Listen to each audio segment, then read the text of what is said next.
शिवसेना नेते माजी मंत्री विजय शिवतारे आपल्यासोबत आहेत। पुणे जिल्ह्यातील पुणे लोकसभेचा बोगस मतदानाची आकडेवारी घेऊन खरं तर तुम्ही समोर आल्यात। काय नेमका हा सगळा बोगस मतदानाचा प्रकार आहे, तुम्हाला ही बाब कधी लक्षात आली, आता काय ही सगळी प्रक्रिया होणार?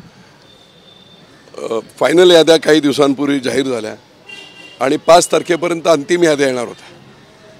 एक 15-20 दिवसापूर्वी माझ्या लक्षात असं आलं की काय या याद्यांचं व्हेरिफिकेशन करायला हवं, असं लक्षात कोणाचे येत नाही। परंतु पुरंदर 202 पुरंदर विधानसभा आणि 202 कडूस पलेगाव विश्वजित कदमांचा तो मतदारसंघ, इथे हा माझा मतदारसंघ, याच्यात आता विद्यमान आमदार संजय जगताप दोघे मिळून आरोप माझा आहे की 285 मतदारसंघातले 32,666 बोगस मतदार तिथले त्यांनी इथे लावलेले आणि म्हणून संजय जगताप हा फ्रॉड करून भ्रष्टाचार करून ते निवडून आलेले आहेत। म्हणजे विश्वजित कदमांच्या मतदारसंघातून मतदान इथे झालं, इथे रजिस्टर केले आहेत, रजिस्टर ऑफिशियल सगळं आहे। मी त्याची पूर्ण 1075 पेजेसची यादी, मतदाराचं नाव म्हणजे आबदार पुरंदरमध्ये आंबेगावमध्ये आहे मतदार आणि तोच आबदार सांगलीमध्ये सोनसळमध्ये आहे, अशी 2-2 नावांची सगळी 32,000 लोकांची यादी निवडणूक आयोगाला PDF मध्ये देण्यात आलेली आहे, कलेक्टरांना देण्यात आलेली आहे। मुख्य निर्वाचन अधिकारी जे आहेत निवडणूक अधिकारी आमचे श्रीकांत देशपांडे त्यांना देखील देण्यात आलेले आहेत। आणि आमची मागणी आहे, मला आठवते की 2014 साल आठवा विश्वजित कदम पुण्यातून लोकसभा लढत होते आणि त्यावेळेस भाजपचे शिरोळे लढत होते। मतदानाच्या दिवशी दिवसभर मतदान झालं आणि सांगलीतून शेकडो हजारो बसेस पुण्यात आल्या आणि ते मतदान करताना लोकांच्या लक्षात आलं की सांगलीतले मतदार पुण्यात लावले आहेत म्हणून, आणि म्हणून शिरोळे साहेब विधानभवनाच्या बाहेर उपोषणाला बसले। त्या दिवशीच जेव्हा मतदान संपलं 2 दिवस उपोषणाला बसले होते, त्यांनी मागणी केली की ही पार्लमेंटची निवडणूक रद्द करा, असे 1.25 लाख मतदान आहेत। परंतु कायदेशीरदृष्ट्या ऑब्जेक्शन घेण्याचा वेळ संपलेला असल्यामुळे निवडणूक आयोगाने त्याच्यावर त्यांची मागणी मान्य नाही केली। कर्मधर्म सहयोगाने शिरोळे जिंकले आणि शिरोळे जिंकल्यानंतर जो फॉलोअप व्हायला पाहिजे होता ही 1.25 लाख मतं काढण्याचा, तो झाला नाही। आणि म्हणून BJPच्या आणि भाजपच्या सर्व वरिष्ठ नेत्यांना देखील माझं विनंती आहे की पुणे मतदारसंघ हा भाजपकडे आहे। विजयजी थोडं थांबवतो, तुम्ही खूप मोठा आरोप करताय, कारण हा इश्यू फक्त एका मतदारसंघापुरता नाही आहे। पुणे लोकसभा असेल, तुमचा मतदारसंघ असेल, विश्वजित कदमांचा असेल, यात जवळपास तुम्ही 1.25 लाख बोगस मतदान म्हणतायत। हा इश्यू खूप मोठा आहे खरं तर निवडणूक आयोगाच्या नाही, खूप मोठा म्हणजे लोकशाहीला धोका आहे। आंबेडकरांनी, डॉक्टर महामानव आंबेडकरांनी अंबानीला 1 मत आणि एखाद्या स्वीपरला सुद्धा 1 मत, इतकी चांगली प्रक्रिया करून त्याचा गळा घोटला जातोय, खून केला जातोय लोकशाहीचा, अशा प्रकारचं बोगस मतदान लावून। आणि म्हणून आम्ही मागणी आणखी एक करतोय की सर्व निवडणूक आयोगाने सर्वच्या सर्व वोटर आधार कार्डशी लिंक करावेत, म्हणजे हा बोगसपणा जाईल। तुम्ही मला सांगितलं की अनेक मतदारसंघात, पण इथे दोन्ही बेनिफिशियरी एक आहेत, दोघे मिळवणे आहेत सख्खे। हां, कदाचित दुसऱ्या एखाद्या मतदारसंघात असं काय असेल, कोणी एखाद्या आमदाराने किंवा एखाद्या व्यक्तीने, राजकीय व्यक्तीने नावं लावली, पण इथे बेनिफिशियरी फायदेमंद दोघे एकच आहेत, त्यांना काय हरकत नाही। कारण तो मतदारसंघ ते पारंपरिक पतंगराव कदमांपासून जिंकणारा मतदारसंघ आहे, त्यांच्यावर तसा आरोप मला करता येणार नाही। आणि त्यांच्या गावातली माणसं ती तिथेच असणार आहेत, ती माणसं इथे लावून घेणे हा प्रकार निश्चितपणे भ्रष्टाचाराचा भाग आहे। आणखी एक महत्त्वाची गोष्ट, तत्कालीन अतिरिक्त आयुक्त राजेंद्र जगताप, संजय जगताप यांचे बंधू जेव्हा पुण्यामध्ये हा सगळा प्रकार उघडकीस आला, त्यावेळेस सगळ्या अधिकाऱ्यांपासून सर्वांनी राजेंद्र जगताप यांच्यावर आरोप केले होते की सगळा घोटाळा करण्याचा पाठीमागचा सूत्रधार हे अतिरिक्त आयुक्त राजेंद्र जगताप आहे। दुर्दैवाने कोणी त्याच्यावर लक्ष दिलं नाही, नाव महत्त्वाचं नाही आहे राजेंद्र जगताप। अशा प्रकारचं लोकशाहीमध्ये काम करून बेनिफिट आणि चुकीचं काम करणाऱ्या लोकांना निश्चितपणे सजा झाल्या पाहिजेत, शिक्षा झाल्या पाहिजेत, कोणी असो। हा एक विषय आहे। खरं तर शेतकऱ्यांचे मुद्दे तुम्ही अनेकदा मांडलात पुरंदर तालुक्यातले, पण अमोल कोल्हेंनी शिवनेरीहून शेतकरी आक्रोश मोर्चा सुरू केला आहे। आज 4था दिवस आहे, महाविकास आघाडीची सभा होती आहे। शेतकऱ्यांच्या मुद्द्यांवरून राष्ट्रवादीचे दोन्ही खासदार सुप्रिया सुळे आणि अमोल कोल्हे आक्रमक झालेले पाहायला मिळतात या मोर्चाच्या माध्यमातून। त्यांना दुसरं काय काम आहे? काय काम आहे? 40 लोकसभा विधानसभा मतदारसंघ गंभीर दुष्काळी सरकारने जाहीर केलं आहे। काल आपल्या बातम्या होत्या कर्ज वसुली बंद केलेली आहे, शाळांची फी बंद केलेली आहे, चारा डेपोची प्लॅनिंग संपूर्ण झालेली आहे, पाण्यासाठीची व्यवस्था झालेली आहे. आणखी एक गोष्ट तुम्हाला सांगतो की झाडं फळबागा खूप आहेत आता बऱ्याच पुणे जिल्ह्यामध्ये. फळबाग जर मेली पाण्या वाचून तर 10 वर्षाचं नुकसान शेतकऱ्याचं होतं. मग फळबाग मेल्यानंतर जळून गेल्यानंतर सरकार मदत आणि पुनर्वसनमधून 30,000 रुपये मदत देते. मी माननीय मुख्यमंत्र्यांना 3 दिवसापूर्वी भेटलो. अतिशय संवेदनशील मुख्यमंत्री आहेत, हुशार आहेत. त्यांना मी सांगितलं, त्यांनी लगेच संबंधित मंत्र्यांना बोलावून की एखादी बाग जळून गेल्यानंतर 30,000 रुपये हेक्टरी देण्याऐवजी त्याला टँकरने पाणी देऊन ड्रिपने पाणी देऊन ती बाग जगवावी असा संकल्प जर राज्य शासनाने केला तर तो पहिल्यांदा होईल.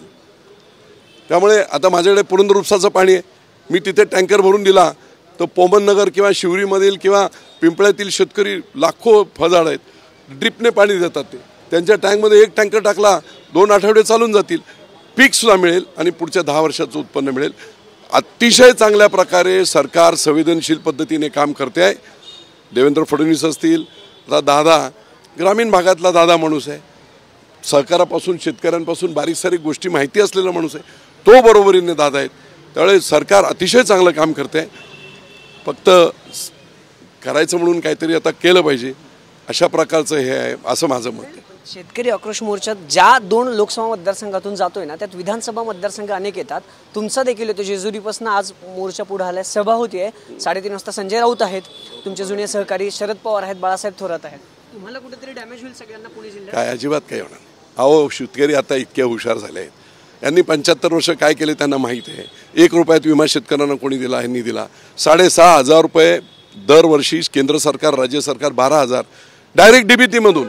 काँग्रेसच्या राज्य सरकारच्या काळामध्ये राजीव गांधी स्वतः बोलले होते की मी जर 100 पैसे जर शेतकऱ्याला पाठवले त्यातले फक्त 18 पैसे त्याच्यापर्यंत पोचतात, 82 पैसे व्यवस्थित भ्रष्टाचार.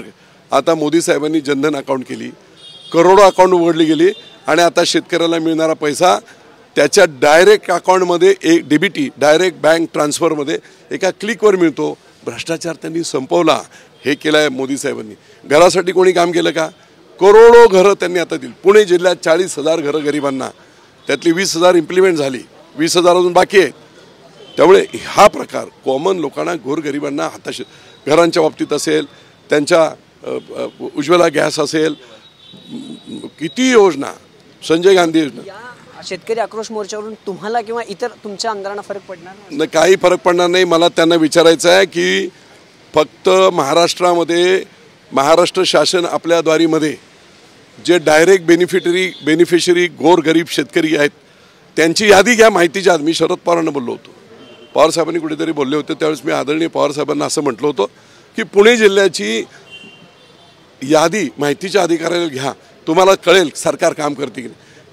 3 महिन्याच्या काळामध्ये 98,000 गोरगरिबांना संजय गांधी योजनेचे लाभ देण्यात आले. 1,500 रुपये पर 98,000 लोकांना 3 महिने. त्यामुळे सरकार काम करते आहे, निश्चितपणे अतिशय प्रभावीपणे काम करते आहे. त्यामुळे यांना आता त्यांनी आक्रोश केला आणि काय केला तरी वस्तुस्थिती लोकांना माहीत आहे ना. बारामती लोकसभा मतदारसंघ पुन्हा एकदा चर्चेत आहे. अजितदादांनी सांगितले की तिथे मी लढणार. सुप्रिया सुळे म्हणतात की मी इथून पुढचे 7 महिने ठाण मांडून बसणार आहे बारामती लोकसभा मतदारसंघात. तुम्ही देखील सांगितलं होतं की पक्षांना संधी दिली. सुप्रिया सुळेंचं आव्हान अवघड जाईल किंवा अजित पवार आल्यामुळे तुम्हाला कुठेतरी अवघड जाईल हे सगळं वाटतंय? मी आता विषयच नाही ना माझा. आता अजितदादाचं सिटिंग सीट आहे, राष्ट्रवादी आहे, त्याच्यानंतर क्लेम कोणाचा आहे? 25 वर्ष बारामती हे भाजपकडे, म्हणजे 2 नंबर. आमचा कुठे ठिगळत नाही आहे. त्यामुळे एक आहे, मी नेहमी सांगत आलो, जर दादा बोलले, जर शिंदेसाहेब बोलले, जर फडणवीस साहेब बोलले आणि त्यांना मला कर्तव्य म्हणून तुम्हाला हे काम करावं लागेल तर मी तयार आहे. कुणाचा प्रचार करणार? कारण सुप्रिया सुळे थांबणार आहेत आणि त्याबद्दल मी सांगतोय तुम्हाला, जर आमचे 3 नेते जे ठरवतील, मध्ये बोलू, जे 3 लोक ठरवतील, मोठे नेते ते ठरवतील ना कोण उमेदवार ते. पण प्रश्न असा ना की पवारांच्याच घरचे 2 उमेदवार येण्याचे चान्स आहे. सुनित्राताईंचं पण नाव होतं त्यावेळेस. नाही, हे बघा, ते दादांचं तो अधिकार कोणाचा आहे? अजितदादांचा. त्यांनी ते ठरवले. शिंदेसाहेबांनी आदेश दिले, मुख्यमंत्र्यांनी, उपमुख्यमंत्री देवेंद्र फडणवीस आदेश दिले, आम्ही इतिहास घडवू. एक शेवटचा प्रश्न, उद्यापासून 9 वर्ष सुरू होते. विजय शिवतारेंचा 9 वर्षाचा संकल्प काय असणार आहे? निवडणूक आहे त्या अनुषंगाने काय संकल्प केला आणि विरोधकांना काय सल्ला द्या?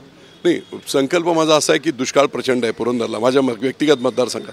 त्यामुळे पुढचे 7 महिने खूप अडचणीचे आहेत. चारा डेपो असतील, जनावरांना पाणी असेल, लोकांच्या फी माफी असतील, या सगळ्या बाबतीवर बारकाईने लक्ष ठेवून काम करावं लागेल. त्याचं कारण असं आहे की आमदार तेवढा सुज्ञ नाही आणि तेवढी काळजीही नाही. सोन्याचे चमचे घेऊन तोंडात जन्माला आले लोकांना गरिबी काय कळते. त्यामुळे आणि गरिबांना जरी अन्याय होत असेल तर बोलायची हिंमत नाही त्यांच्यापुढे, कारण बोलले की मग मारतील, कुणीतरी हे करतील, एवढी भीती दहशत आहे. त्यामुळे चुकीच्या लोकांना निवडून दिल्यामुळे गोरगरीब जास्त क्रश झाले आहेत. ते दुःख आहे आणि म्हणून पुढचे 7 महिने पाऊस पडेपर्यंत ठाण मांडून पुरंदरमध्ये या बारीक सारीक गोष्टींवर मी लक्ष देणार आहे आणि शेतकऱ्यांना मदती करणार. विरोधकांना काय सल्ला द्या? म्हणजे तुमचे आधीचे मित्र असतील किंवा विरोधक असतील, आत्ताचे विरोधक असतील, काय सल्ला द्या? आता मी सल्ला देण्याचं काय करणार? उद्धवसाहेब ठाकरे एवढे मोठे नेते आहेत, आदरणीय पवारसाहेब तर देशाचे नेते आहेत, संजय राऊत सारखा एकदम एवढा मोठा विश्वप्रवक्ता त्यांच्याबरोबर आहे.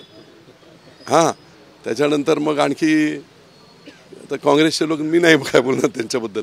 एवढे मोठे मोठे दिग्गज असताना त्यांना आम्ही काय सल्ले देणार? ते एकदम तंत्र जोरात काम करतील. यालाच धरून एक प्रश्न आहे. खरं तर विजय शिवतारे आपल्या विधानांवरून ठाम विधानं असतात. मागचे एक विधान आठवत असेल की हिंमत असेल तर अजित पवारांनी पार्थ पवारांना निवडून आणून दाखवावं. 9 वर्षात पण तेच विधान ठाम आहे. नाही, तसं नाही. एक लक्षात घ्या, राजकारणामध्ये कोणी कोणाचा दुश्मन कायमचा नसतो. पार्थ पवार जेव्हा लढत होते त्यावेळेस शिवसेनेची माझ्यावर जबाबदारी होती. मुख्य निवडणूक प्रचारक म्हणून स्टार प्रचारक मी होतो. 17 सभा मी घेतल्या. आता माझ्या पक्षाचं काम करायचं असतं आणि म्हणून मी पार्थ पवारांच्या विरुद्ध प्रचार केला, दादांच्या विरुद्ध प्रचार केला. पण तो वैयक्तिक नव्हता, पक्षाचा आदेश म्हणून होता. पण मला ती चूकसुद्धा लक्षात आहे. पक्षाचे किती आदेश झाले आणि काय झाले ना, तरी एक ठराविक मर्यादा राजकारणामध्ये ठेवायची असते. वैयक्तिक ती ठेवली नाही, त्याच्यामुळे मलाही त्रास झाला. आता आम्ही मित्र आहोत सगळे, काही अडचण नाही. आता पार्थ पवार जरी कुठे असतील तरी प्रचार करू आम्ही. थँक्यू. कॅमेरापासून तुषार नानावरेसह अभिजित पोते, TV9 मराठी, पुणे.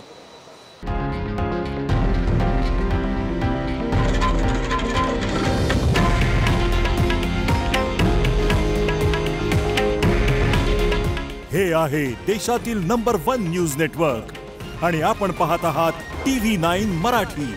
काळजी तुमची, हित महाराष्ट्राचं.